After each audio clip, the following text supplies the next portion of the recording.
Trouble as Nigerian assets that may be taken over by China negotiated. A few weeks ago, there was a deep outcry in Lusaka, Kitwa, Chingola, Ndola, Livingstone, and all other Zambian cities and towns. What could be the problem in the land of Kenneth Kauda that could have made people express this general deep anger throughout the country? Zambians had woken up to the alarming news and were wondering how their best international airport would be taken over by another country. The country has defaulted in its debt repayment to China, and consequently China is about to take over the Lusaka International Airport. As if that was not enough, a few days later news went round the land of Chimpolopolo that talks were underway for some Chinese companies to take over other prized assets. The power utility company, ZESCO, and other strategic national institutions and assets like KKIA, etc. Nevertheless, Zambians were not really surprised because they were aware that their government had been securing unending loans from China in recent years, and many were also aware of Zambians' indebtedness to China to the tune of $8 billion in the past few years. The outcry was very strong because Zambia's state-owned TV and radio news channels ZNBC was already being run by the Chinese, who acquired 60% ownership that has given them influence over what should or should not be premiered on their station. The fear of China taking over national assets has now pervaded the entire African continent as several African nations stand the risk of losing their sovereignty to this big creditor. The world's most populous nation will seize national assets once this owing government defaults on the Chinese loan hanging round their necks. 2 weeks ago, Sierra Leone's newly sworn-in president Julius Maada Bio cancelled $400 million Chinese-funded project to build a new airport in the country. Former President Enesbai Karoma had signed the loan agreement with China before the lost election in March, despite World Bank and IMF warnings that the project would impose a heavy burden on the country. The decision comes amid concerns that many African countries risk defaulting on their debts to China, which might lead to the takeover of several assets funded by the projects. Nigerian projects that could be taken over by China. In the past 3 years, Nigeria has gotten over $5 billion loan from the People Republic of China, which has resulted in the execution of infrastructure projects across the country.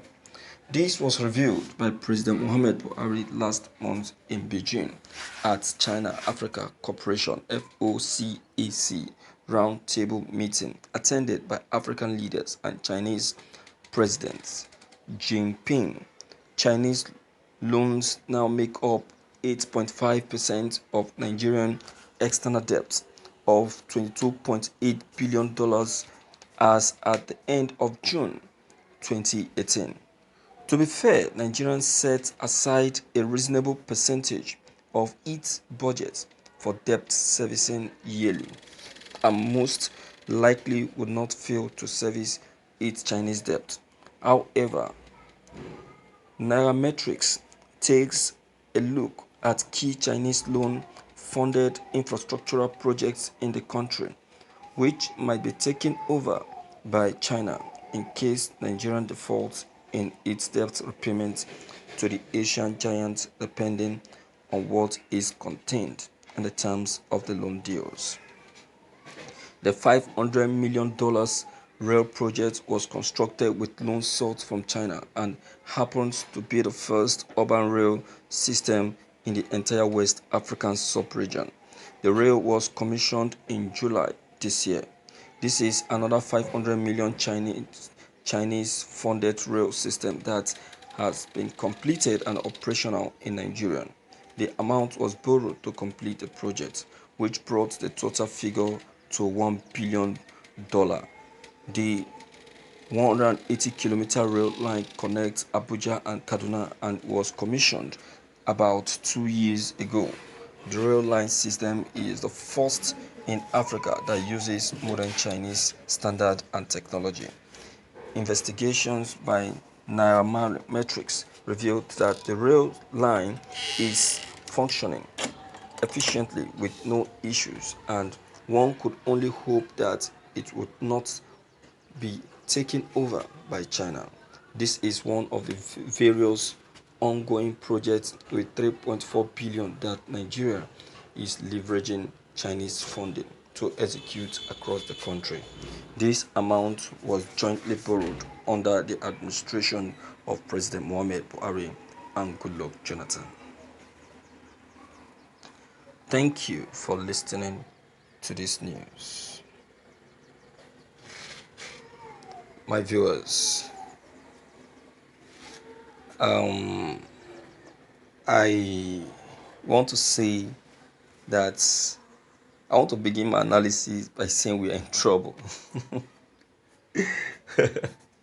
Yes, of course. We are in trouble. Nigeria is in trouble. We are in deep trouble. You tell me, where do we start from? Where do we start from? Look at Zambia is about losing one of their very, very important assets to China because of their debts. And very soon, Nigeria will follow suit. Yes, now, we will definitely follow suit now. We are owing China and we must pay for our debt. And ours is $500 million. Have we started paying is a question. Have we started paying?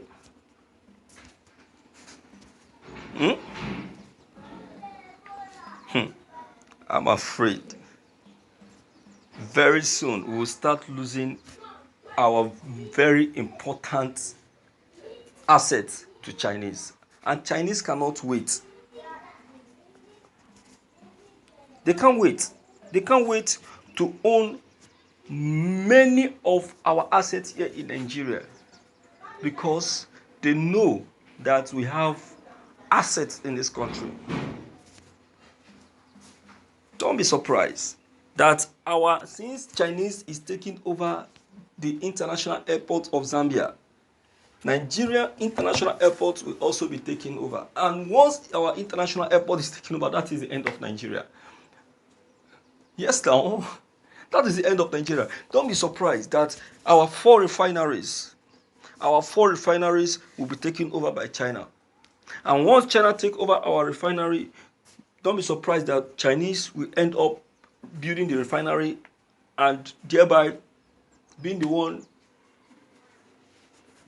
refining our products. We are finished. That is why it is said that we need to restructure this country. This is one of the reasons for asking for a restructuring. But because of illiteracy, because of self-centeredness and selfishness, we have refused to pay attention to restructuring. I want to believe that President Muhammad Buhari has a hidden agenda. He has a hidden agenda, and his hidden agenda is to see this country to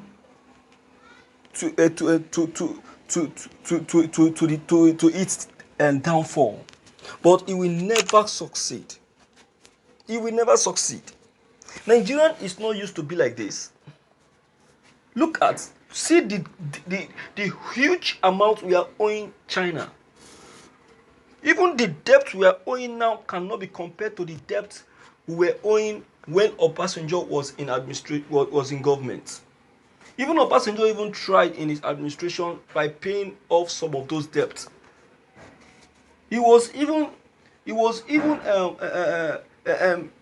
sincere enough by wanting to step down because of the debt, but somehow he summoned courage together with his vice Atiku Abubakar. They team up and made the payments of those debts.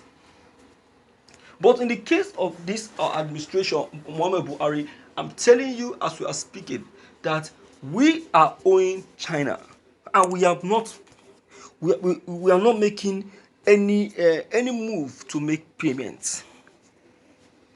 We're not making any move. Maybe you are thinking that we have paid. It's a lie, you. So, my dear viewers, please, your comments concerning these are very, very important. Deem it fit to leave them below the comment box. Click on the subscription button as well as bell button to receive more updates. Thank you.